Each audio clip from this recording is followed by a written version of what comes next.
Early on in what would be one of the greatest seasons ever for a starting pitcher, Roger Clemens took the mound already with a 3-0 record. He would go on to compile amazing final year totals: 24-4 record, 2.48 ERA, an American League MVP, Cy Young, and All-Star Game MVP awards, along with leading Boston to its first pennant since 1975. It took him just 2 hours and 39 minutes to dispose of a weak Mariners team in front of 13,000 on a cool Tuesday evening. Clemens faced just 3 batters over the minimum during the complete game, giving up 3 hits and walking none. The only damage done by the visiting Seattle club was a solo home run hit by veteran Gorman Thomas. The hits were sporadic, one each in the 4th, 7th, and 8th. The other 2 batters that reached base were Spike Owen and Danny Tartabull, each picking up singles. He retired the side in order 6 times and struck out the side 3 times. The first 4 outs he recorded were swinging strikeouts. He chalked up all 3 batters in the 5th on looking strikeouts, and he struck out every one of Seattle's starting lineup batters at least once. 2 of the batters he faced that night would be his teammates later on in the season: Spike Owen, the shortstop and leadoff hitter, and outfielder Dave Henderson, whose home run in the ALCS kept Boston's championship hopes alive. They were involved in the same late-season trade for 4 utility players. Boston didn't fare so great offensively that night either, but in comparison, much better than their rivals. Seattle starter Mike Moore gave up 8 hits and 4 walks in 7 1/3 innings of work. The damage was done in the 7th when Dwight Evans hit a 3-run home run, accounting for all of Boston's runs. The Mariners' loss was in the middle of a 6-game losing streak, many of such Seattle would suffer through. They finished 1986 with a 67-95 record, and the franchise would have to wait until 1991 to post their first ever winning record. Boston would win the American League Eastern Division 3 out of 5 seasons beginning in 1986. A World Series title would elude them until 2004. For a team that hadn't won a championship in 86 years, the fact that they have 4 since then is astounding, especially considering the talent they've had during their illustrious history. Roger Clemens had a stellar career which included 2 World Series titles, 7 Cy Young Awards, 354 wins, and over 4,600 strikeouts. The Hall of Fame still hasn't called his name, and though it might eventually make room for him, we're not done talking about his strikeout power.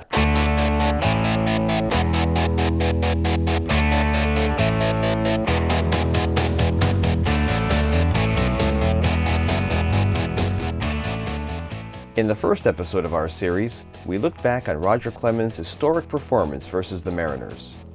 The Rocket took the mound against another terrible team in the Detroit Tigers some 10 years after his record-setting performance in Boston. Only 8,000 fans were on hand to watch a pretty stale matchup at Tiger Stadium. It was the end of the season, and neither team was smelling a postseason appearance. The Red Sox were in 3rd place, 8.5 games out of 1st. The Tigers, an astounding 49 games under 500, were, as you might guess, in last place, 35 games out of the lead. Clemens hadn't put up numbers that would stop anyone in their tracks in 1996, entering the evening with a 9-12 record and an ERA of 3.82. But he was spectacular against a weak-hitting Detroit lineup. As he did in 1986, he went the distance and struck out every batter in the lineup at least once, including pinch hitter Phil Hyatt. Once again, he didn't allow a walk. The difference in this game was that he gave up 0 runs on only 5 singles. Clemens retired the side in order 5 times, 3 of them via strikeout, and struck out at least 1 batter in every inning. At one point, he had retired 14 consecutive batters. Boston came out strong with a 3-run 4th inning. They added an extra run in the 8th, and that was it for scoring. The majority of the damage was done by catcher Bill Hasselman and former Tiger Rudy Pemberton. Detroit starter Justin Thompson was charged with 3 runs off 6 hits in his 4 innings of work, dropping his season record to 1-6. The Tigers would not post a winning record or gain a playoff appearance until 2006, which was a wildcard berth that eventually saw them capture the American League pennant. Boston would wait 2 more seasons before winning a wildcard, the first of 2 consecutive trips. This would be Roger's final career victory as a member of the Red Sox. 2 more starts that season resulted in a no decision and a loss, and from there it was off to Toronto for consecutive Cy Young awards in the 2 seasons he pitched for the Blue Jays. He gave fans in Boston something to buzz about when, upon his first return to Fenway Park in July of 1997, he struck out 16 Red Sox. Think of it, the first 2 times a pitcher strikes out 20 in a 9-inning game, remember that small detail for a future video, 9 innings, and it's the same person, 10 years between feats. You gotta love baseball.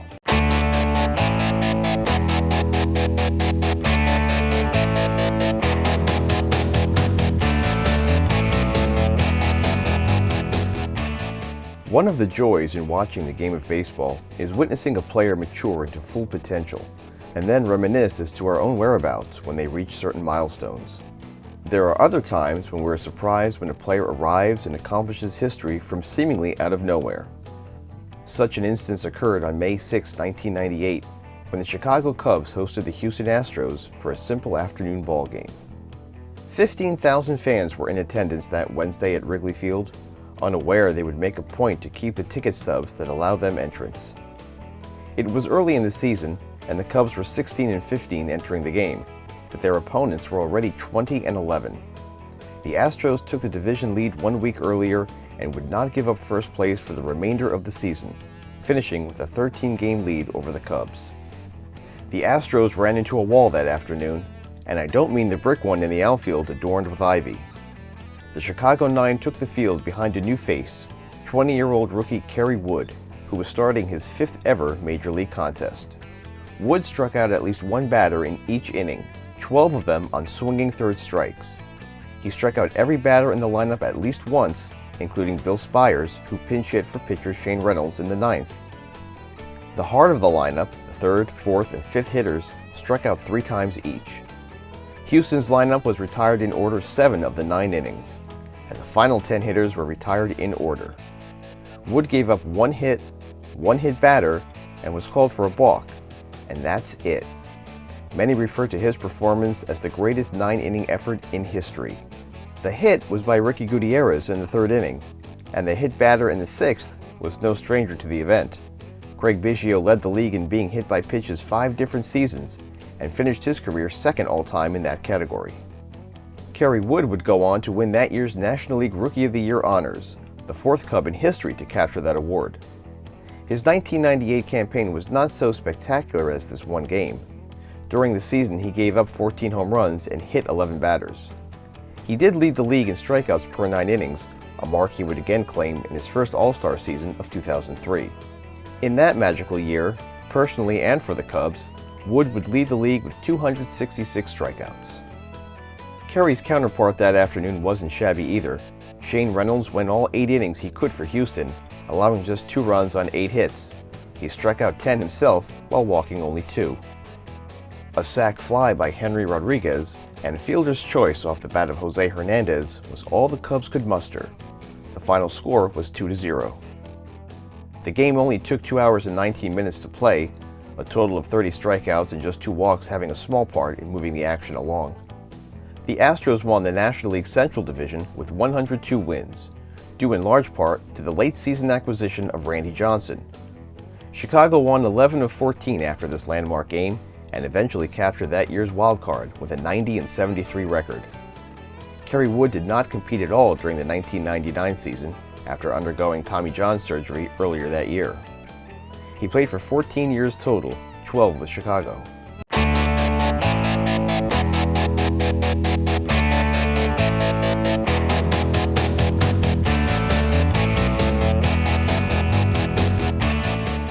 When history unfolds in the world of sports, there seems to always be an individual or team on the wrong side of the celebration.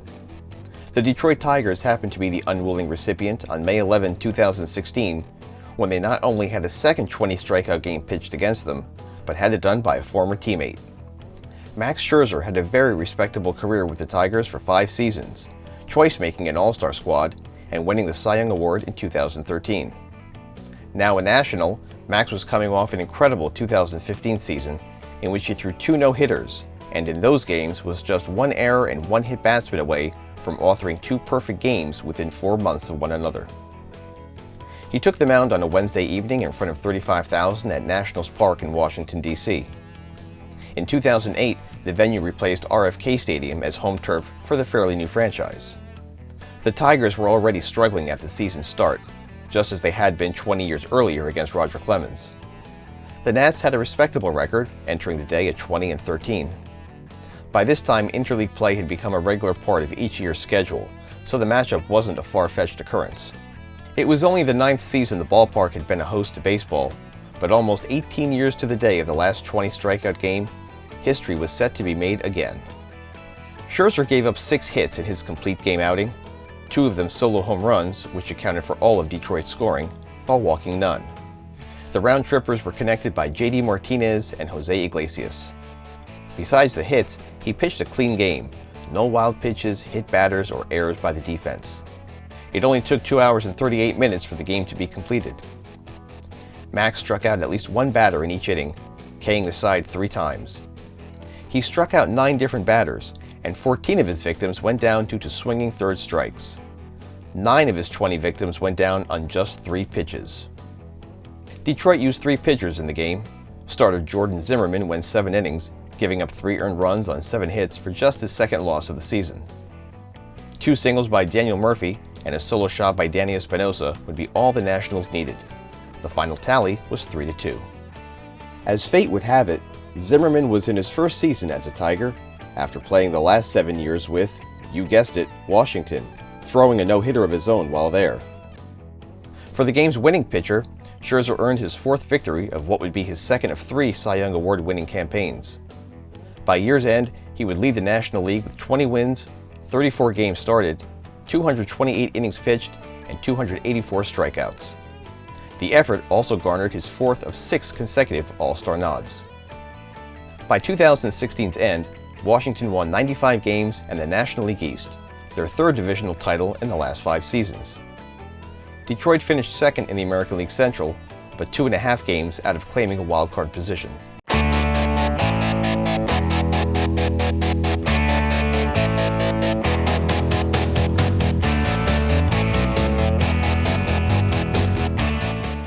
The last 2 episodes in our series delve deeper in baseball history and its rules regarding records. In the first 4 games we've highlighted, the starting pitchers of the winning clubs all collected 20 strikeouts in a game. As I asked you to remember, each feat took place within a game that went exactly 9 innings. Late in the 1962 season, Washington Senators pitcher Tom Cheney set a record by striking out 21 batters. However, he accomplished the mark during a 16-inning contest.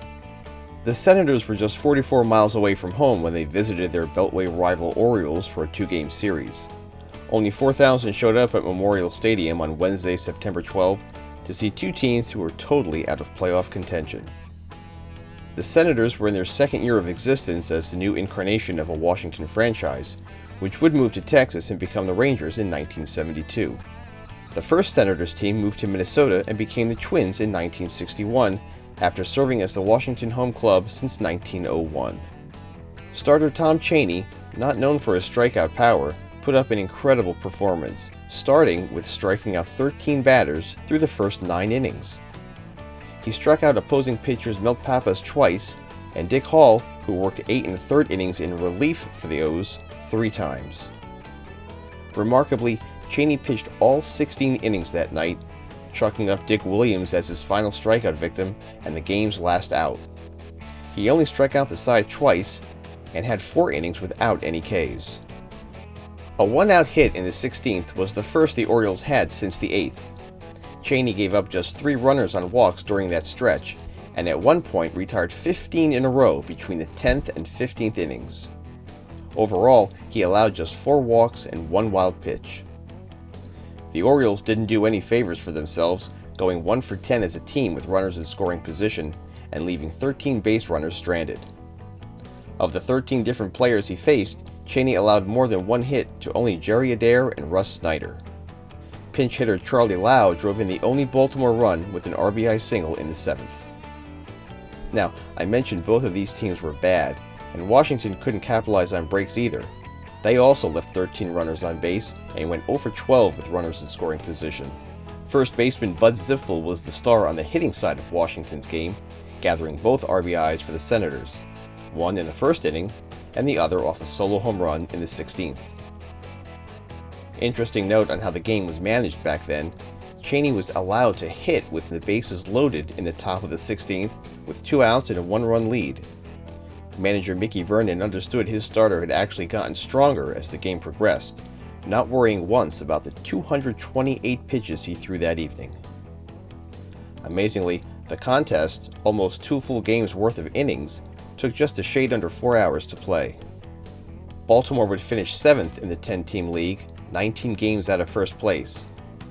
Someone always has to finish last, and that year it was Washington, who had just one winning season in their 11-year run before moving to the Lone Star State. Tom Cheney finished an 8-year career without much fanfare. Prior to this fantastic game, he did make 3 appearances in the 1960 World Series for the Pirates.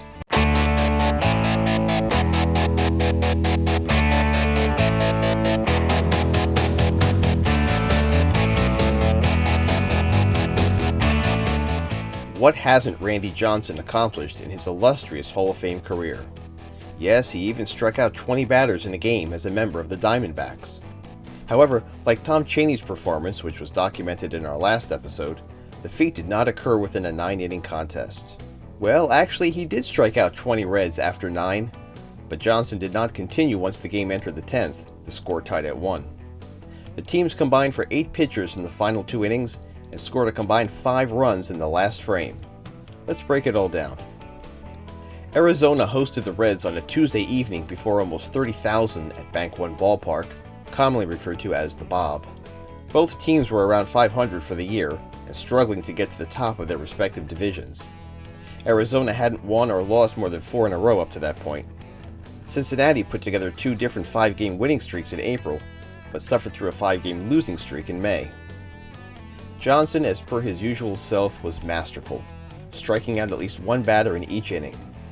He retired the first 13 batters to start the game, K'd the side 3 different times, recorded 18 swinging strikeouts, and topped it off by retiring the last 10 batters he faced.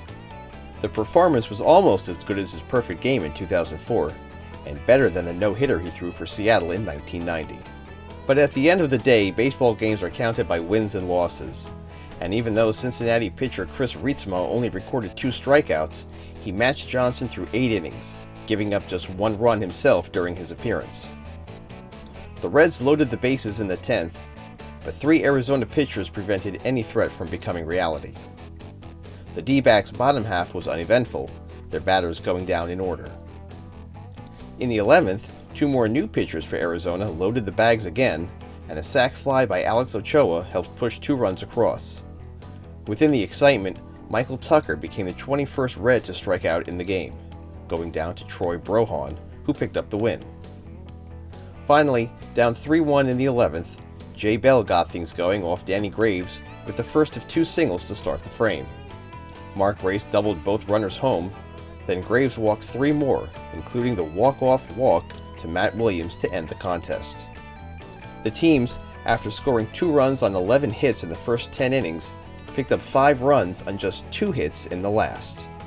The duel took 3 hours and 39 minutes to complete, and though the crowd went home happy, many might not have realized the significance of Johnson's performance and how it kept his team in the game. Arizona wound up clinching the National League Western Division with 92 wins. They had a magical postseason, winning one of the most memorable World Series in history. The Reds struggled throughout, picking up just 66 victories and finishing last in the Central. They hadn't won at all since 1990 and are still on the hunt to raise the trophy again. Randy Johnson didn't have a horrible 2001 season. He made his 8th All-Star team, gathered 21 wins in the regular season while leading the National League in ERA and strikeouts, and took home his 3rd consecutive and 4th overall Cy Young Award. When all that was done, he helped the franchise to its first ever championship, going 5-1 in the postseason, striking out 47 in 41 innings, posting a 1.53 ERA, and was named co-MVP of the World Series. He still had another Cy Young Award and 2 more All-Star selections to pick up on his way to over 300 victories and 4,000 strikeouts before calling it a career. Not bad at all.